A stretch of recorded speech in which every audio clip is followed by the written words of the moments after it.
महाभारत एक ऐसा महाकाव्य जहां नायक और खलनायक के बीच की लकीर अक्सर धुंधली पड़ जाती है।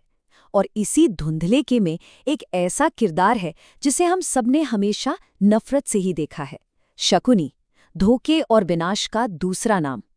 पर क्या हो अगर ये कहा जाए कि ये कहानी का सिर्फ एक पहलू है। आइए आज शकुनी की उस अनकही कहानी को जानते हैं जो हमारी सारी धारणाओं को बदल कर रख सकती है। जब भी महाभारत के विलन्स की बात होती है तो दुर्योधन के साथ साथ एक नाम हमेशा जहन में आता है, शकुनी। गांधार का वो राजकुमार जिसकी कुटिल मुस्कान और पासों ने हस्तिनापुर की किस्मत लिख दी थी। उसकी छवि हमारे मन में एक ऐसे इंसान की है जिसने एक पूरे साम्राज्य को बर्बाद कर दिया।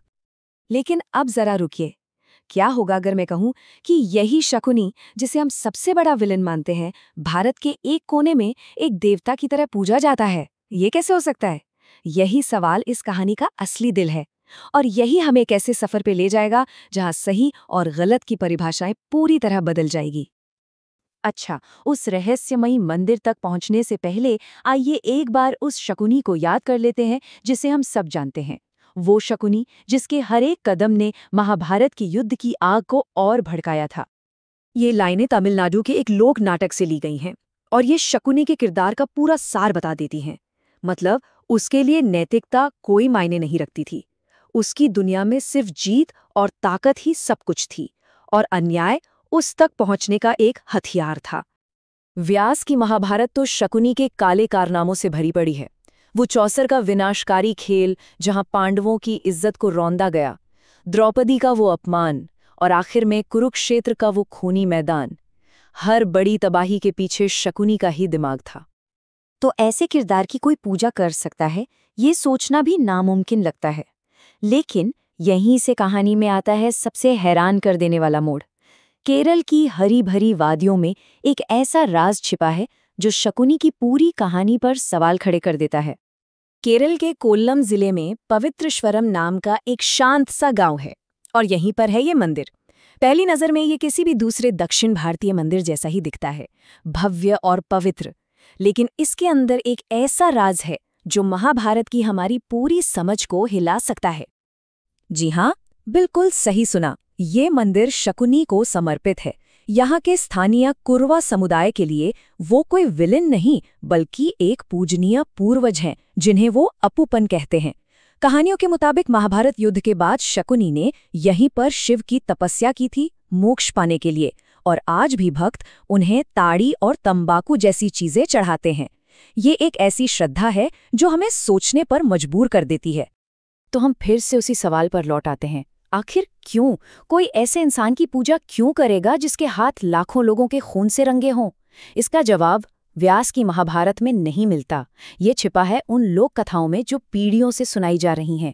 एक ऐसी कहानी जो हमें शकुनी के दिल में झांकने का मौका देती है।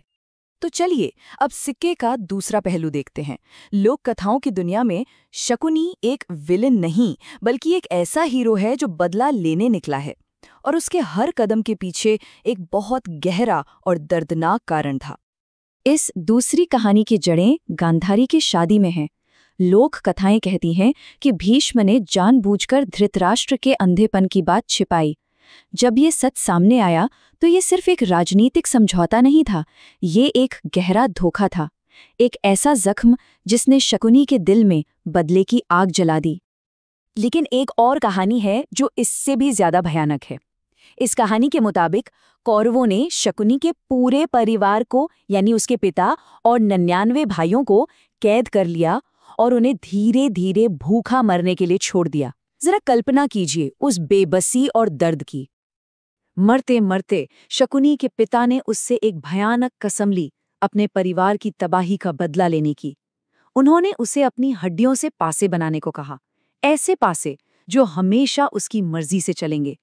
तो वो पासे सिर्फ खेल का सामान नहीं थे, वो उसके परिवार के दर्द और बदले की कसम का प्रतीक थे।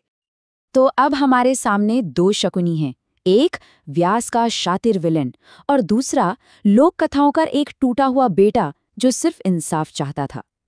तो सच कौन है? क्या एक विलेन के कामों के पीछे एक हीरो का मकसद हो सकता है? शकुनी की ये दोहरी पहचान हमें महाभारत के असली सच के पास ले जाती है कि ये कोई ब्लैक एंड व्हाइट कहानी है ही नहीं। यहाँ कोई भी किरदार पूरी तरह से अच्छा या बुरा नहीं है। हर कोई धर्म और अधर्म के बीच की धुंधली सी जगह में खड़ा है। जैसा कि किसी ने बहुत खूब कहा है, महाभारत आपको बने बनाए जवाब नहीं देती, ये आपके सामने ऐसे किरदार रखती है जो सही गलत के बीच फंसे हुए हैं। ये हमें चैलेंज करती है कि हम खुद सोचें, क्या सही और गलत को इतनी आसानी से पहचाना जा सकता है? सोचिए जरा, धर्मराज युधिष्ठिर, उन्होंने अपनी पत्नी को जुए में दांव पर लगा दिया। महान योद्धा कर्ण वफादारी के लिए गलत का साथ देते रहे। भीष्म पितामह अधर्म होता देखते रहे और चुप रहे। यहाँ तक कि भगवान कृष्ण ने भी ऐसी चालें चली जिन पर सवाल उठाए जा सकते हैं। जब हीरो भी इतने कॉम्प्लेक्स हैं, तो क्या हम शकुनी को सिर्फ एक विलन मान सकते हैं? और शायद इसीलिए हजारों साल बाद भी महाभारत इतनी प्रासंगिक है। ये सिर्फ एक पुरानी कहानी नहीं है, ये इंसानी स्वभाव का एक आईना है जो हमें हमारी अपनी कमजोरियां, हमारे संघर्ष और हमारी नैतिक दुविधाएं दिखाता है। तो इस प्राचीन एंटी हीरो की कहानी से आज की इस कॉम्प्लेक्स दुनिया के लिए क्या सबक हैं? हम शकुनी से क्या सीख सकते हैं, एक ऐसा इंसान जो विलेन भी था और विक्टिम भी? पहली और सबसे ज़रूरी सीख, कभी भी कहानी का सिर्फ एक वर्जन सुनकर उसे सच न माने। हमेशा सिक्के का दूसरा पहलू जानने की कोशिश करें। दूसरी बात, शकुनी हमें ये भी याद दिलाता है कि बदले की आग कितनी खतरनाक हो सकती है। और आखिर में, किसी पर हीरो या विलन का ठप्पा लगाने से पहले उसके काम के पीछे की वजह को समझने की कोशिश करनी चाहिए। शकुनी की कहानी हमें एक आखिरी परेशान करने वाले सवाल के साथ छोड़ जाती है। आज हमारी दुनिया में, हमारी अपनी कहानियों में ऐसे कौन से विलेन हैं जिनकी पूरी कहानी हमने कभी सुनी ही नहीं? हम किसे गलत समझ रहे हैं सिर्फ इसलिए क्योंकि हमने एक ही पक्ष सुना है? इस पर सोचिएगा जरूर, क्योंकि कभी-कभी सबसे बड़ा विलेन हमारी अपनी अधूरी जानकारी होती है।